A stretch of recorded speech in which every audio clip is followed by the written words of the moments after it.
Now let's pick up the yarn as the loop gets smaller. Hello, I'm Susanna. Welcome to my channel. Let's move on to the third lesson of basic lace crochet. Today we'll be crocheting chain stitches together. Let's get started. First, let's prepare the lace yarn. Hold the crochet hook using a knife grip or a pen grip. When doing so, hold it so that the hooked part, the hook itself, is facing you. There's a place to put your finger here, so it should be easy to find. Now let's pick up the yarn. You can simply loop the yarn around your index finger, but if you are concerned about the tension, you can wrap it around your little finger first to make it easier to control the tension. Then loop the yarn around your index finger. You can loop the yarn from the far side or from the near side. Whichever you prefer is fine. Then hold the end of the yarn with your thumb and middle finger, leaving about 15 cm of thread at the end will make it easier to sew and hide later. Now let's make a knot and start crocheting the chain.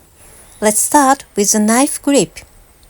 The way you hold the thread is the same for both. Hold the lace thread and hook it from the far side. Then pull it downwards and rotate it counterclockwise. It's twisted. When you twist it, the thread on your index finger is on top. That's it. Now readjust your clip on the thread.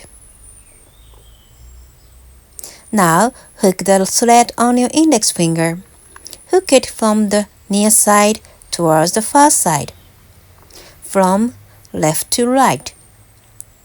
Hook the thread from the opposite side of your dominant hand towards your dominant hand and pass it through. Now you have a knot. Tighten it firmly. When you tighten it, if this loop becomes too small, it will be difficult to pass the thread through next time. So, leave a little bit, just a tiny bit, sticking out.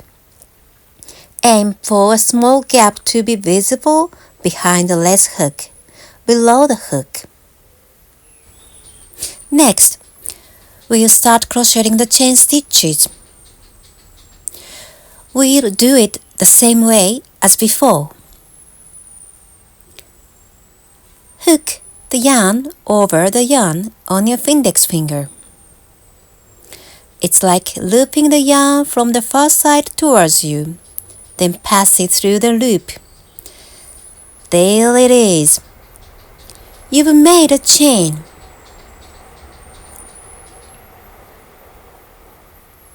Hook and pass. Hook and pass, hook and pass, hook and pass. Repeat this process.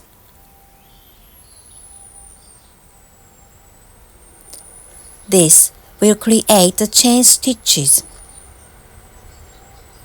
It's best to try to connect chains of roughly the same size.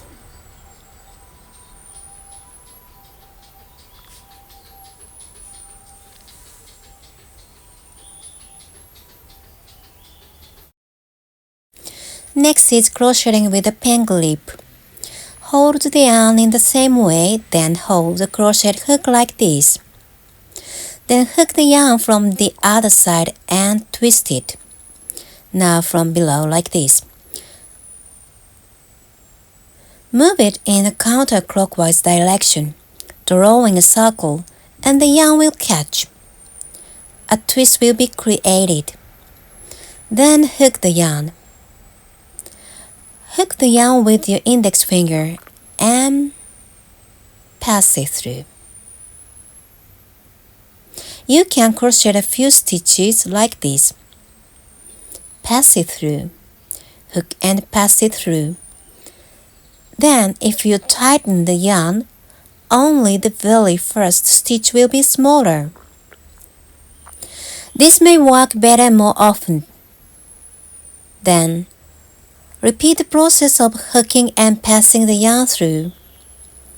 At this time, when passing the yarn through, it will be easier if you open both wrists outwards in the same way. These are the chain stitches. Crochet the required number of chain stitches.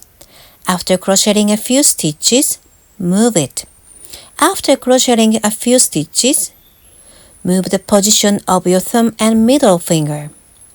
The same applies when crocheting with a knife grip. We are in the middle of the video, but I'd like to take this opportunity to explain our membership program. Membership offers more in-depth content that isn't available in the free videos.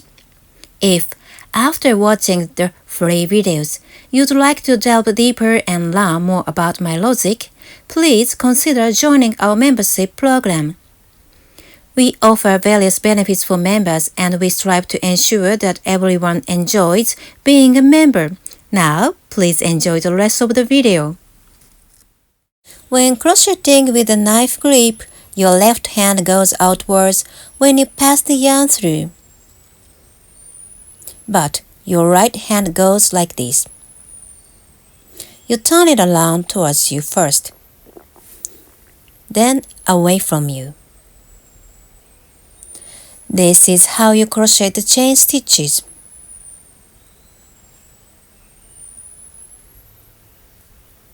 Here.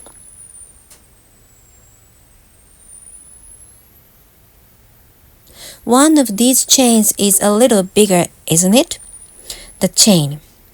If you leave chains like this, the finished product won't look uniform, so try to crochet chains that are as close to the same size as possible.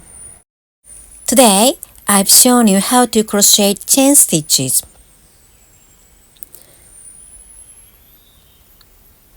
But I'll see you again next time with a different crochet technique.